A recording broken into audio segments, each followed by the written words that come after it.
Sa pagpaligo. Thank you sa pagpaligo. Thank you sa pagpaligo.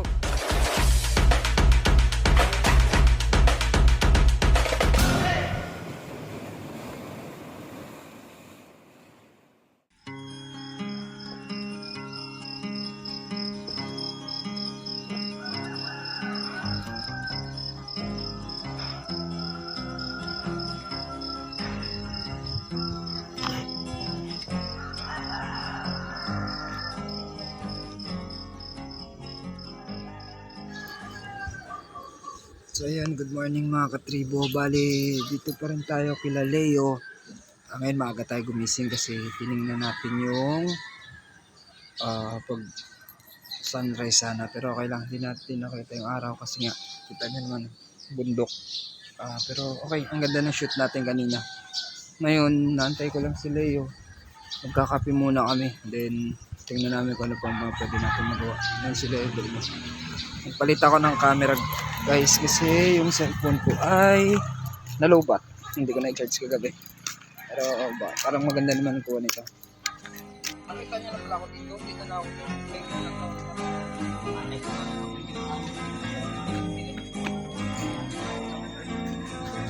Kaya nga ito lang ang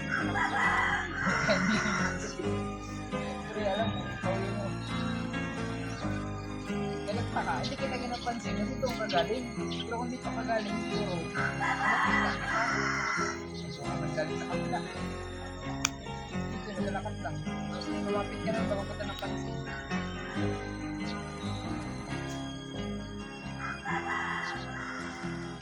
Yun mga katribo, bali, inaantay na lang natin maluto yung aming almusalin. And then may pupuntahan kami nila Leo ng isang area din dito sa lugar nila na kumbaga hindi usual na pinupuntahan ng mga tao. Kumbaga kahit yung mga locals dito alam na may ganung lugar, hindi lang masyadong napupuntahan. Kaya ngayon yun ang aming bibisitahin, titingnan namin kung anong meron. At saka may makakasama tayong pagpunta doon, hindi lang tayo. So tingnan natin kung ano yung pwede natin gawin ngayon doon. Surprise kung sino yung kasama namin mga tribo. For sure, malamang sa malamang kilala niyo sila. So, abangan niyo po yan.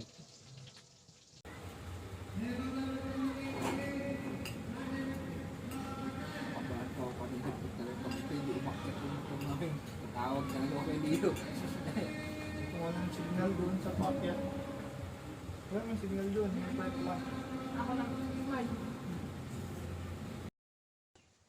Yun mga katribo. So ngayon po mga katribo, may pupuntahan kami ni Leo na isang lugar na matagal na rin namin pinaplano, binabalak puntahan. Hindi nga lang namin nagawa noon dahil may isang biglaang pangyayari po. Nakakalungkot na isa sa mga katribo namin ang namaalam, namayapa. Kung matatandaan nyo po sa last video namin, yung sinundan lang ng video na to, kasama namin si Chris. Isa sa mga katribo natin sa hindi inaasahang pangyayari po ay namaalam. So kahit po may plano na kami, hindi muna namin ginawa kasi syempre ang bigat din sa loob namin na pagpapatuloy mag-video kami na may ganung pangyayari. So parang pinakalma muna namin, napakalma muna kami ni Leo dahil ang hirap nga. Hindi ko ma-explain pero ang bigat sa loob na gumawa ng video na may ganung pangyayari po. So kaya po medyo matagal-tagal din kaming namahinga. So, pero syempre hindi naman po siguro gugustuhin ni Chris na mahiminto kami na porket wala na siya. Ika nga nila, the show must go on. So ngayon po andito ulit kami, magbabalik. Kahit wala man po yung mismong appearance ni Chris, pero yung presence niya po ay mananatili sa amin, sa puso namin habang buhay.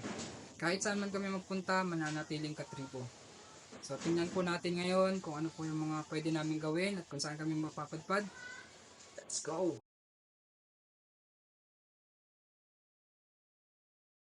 Panibagong gubat na naman to mga boy.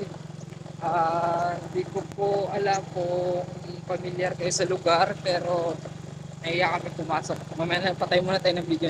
Punta po kami sa yung... Good morning, sir. Good morning. Malamang sa malamang kilala niya sila mga katribo. Hello ma'am. Wala. Nakaka-starstruck po. Sir, good morning. Ma'am, sir, it's okay to take a video, sir? Sure. Thank you, sir. Thank you, ma'am. Thank you.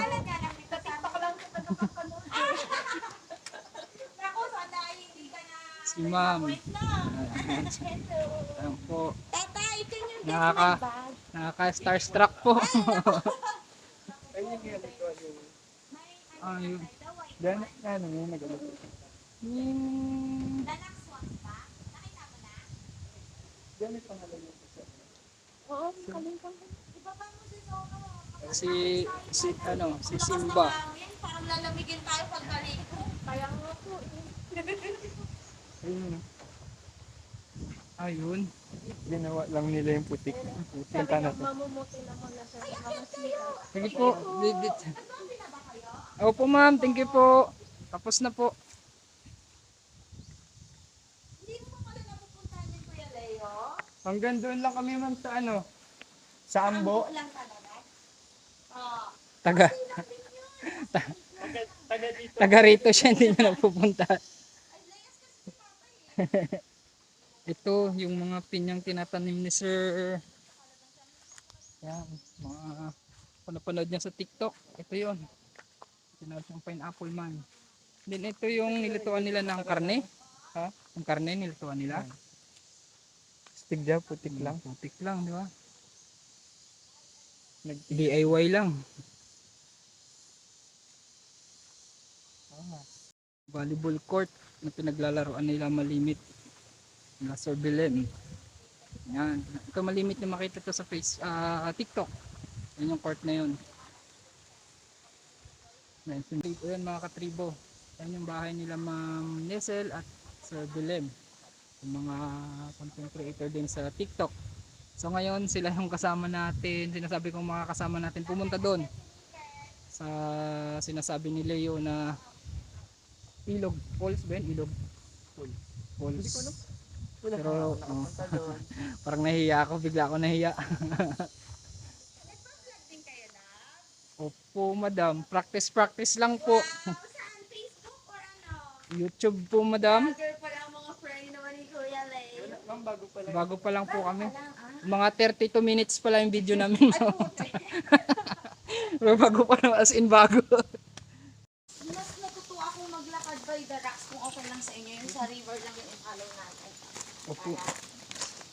Ayun po ma'am. Tay, una na kami ha? Nakaraan pagpunta namin ng Ambo. Tatlo lang kami yung isa namin kasama. Nakita ko nga yung mga kasama mo eh. Ito rin siya. Tatlo lang kami. Okay. Guys. Tawag ka ma'am. Ha?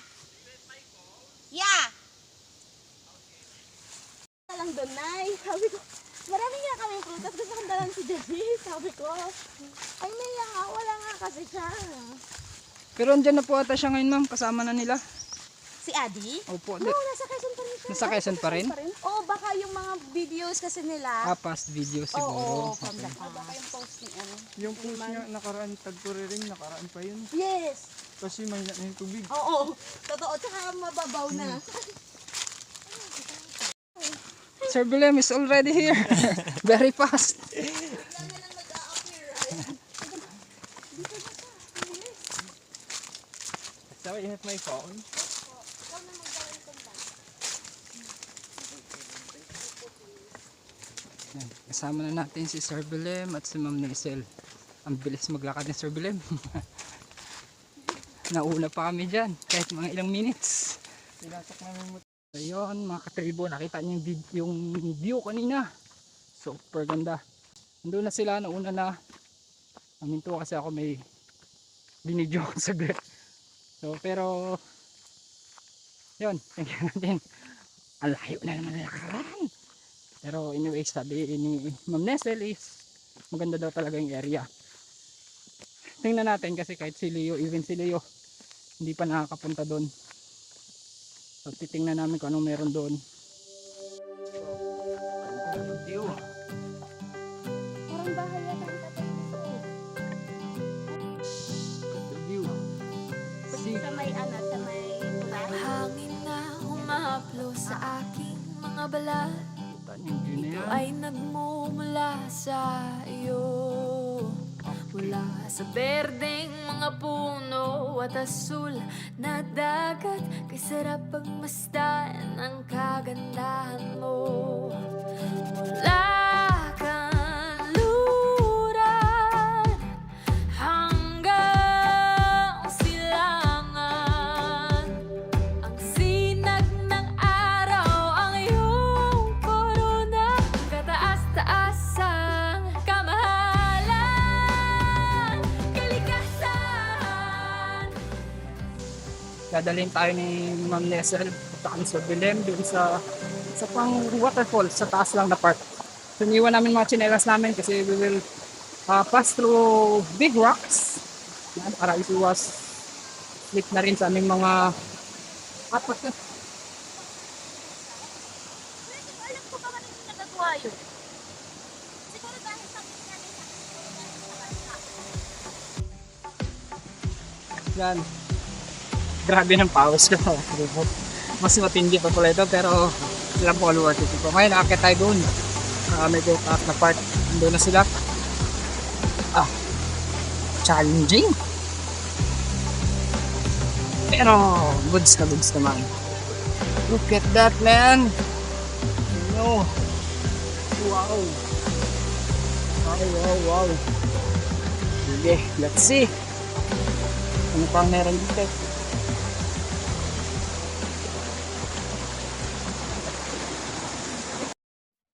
Yun, mga katribo, bali narating din natin yung area. Dito na kami ngayon. Makita nyo naman, hindi ko muna ipapakita sa inyo, surprise.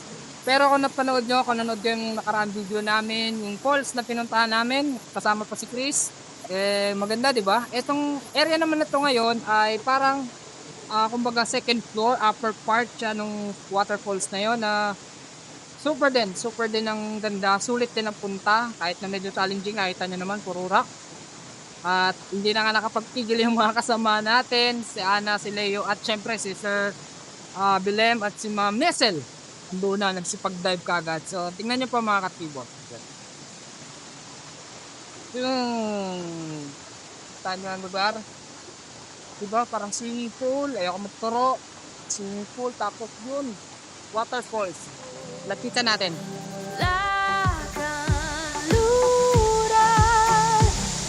hanggang silangan, ang sinag ng araw ang iyong korona, kataas-taasang kamahalan, kalikasan.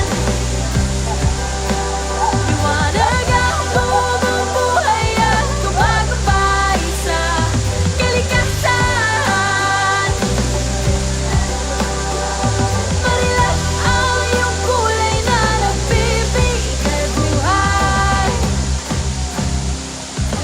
La kapatagan hanggang Yun. So, Diyan ako dumami. sibat na kami. Thank you po sa lugar. Thank you sa pagpaligo.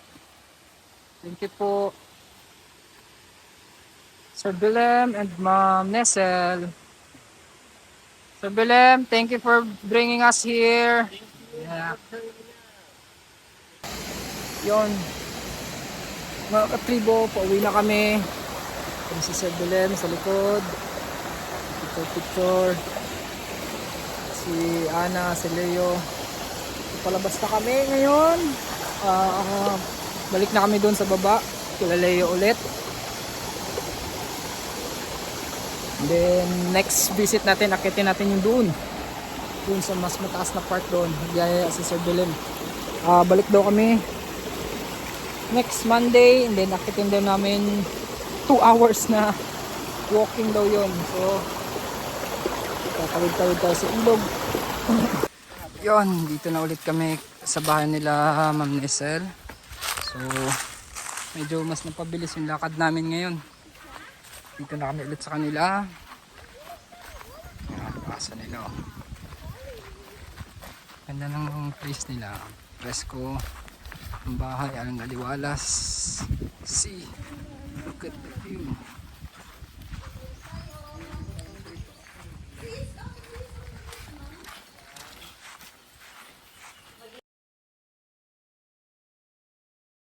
Yon mga katribo, isang buong araw naman po ang ating natapos. Syempre nakagkaroon tayo ng chance bisitahin ng isa sa mga hidden spot, hidden gem ng area dito lang banda yan, kila Leo lang po. At nagkaroon din tayo ng chance na makasama, pagbigyan tayo ng isa sa mga sikat na content creator dito sa Palawan. Maraming salamat po kay Sir Belem at kay Ma'am Nesel sa pagiging accommodating, sobrang bait.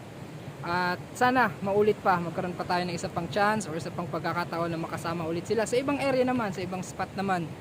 At syempre po gusto ko lang din magpasalamat sa panonood ulit, sa pagbibigay ng ilang minuto na panoorin ng aming mga video. At syempre po kasama ng buong tribo, kasama po ni Leo, ni Ana at ng iba pa, at syempre ni Chris. Ako po si ER Bacaltos at kami po ang Tribo Malaya. Bago po matapos ang video na to, gusto kong po magbigay pugay sa isa sa mga kasama natin, isa sa mga katribo natin, isa sa mga mabubuting kaibigan na nakapagbigay sa atin ng magagandang alaala kahit sa maikling panahon na nakasama natin siya. At alam ko rin na ganun din tayo sa kanya, nakapagbigay tayo ng isang alaala, ng isang masayang memorya na magmamarka sa puso niya kahit saan man siya ngayon. Kapatid, alam namin kung nasaan ka man, masaya ka na, payapa ka na, huwag kang mag-alala. Hindi ka mawawala sa puso't isipan namin. Kahit saan kami mapadpad, kahit saan kami mapunta, itong ginagawa natin, mananatili ka sa amin, mananatili kang katribo. Hold every memory as you go, and every road you take will always lead you home. Oh, it's been a long day without you, my friend, and I'll tell you all about it when I see you again.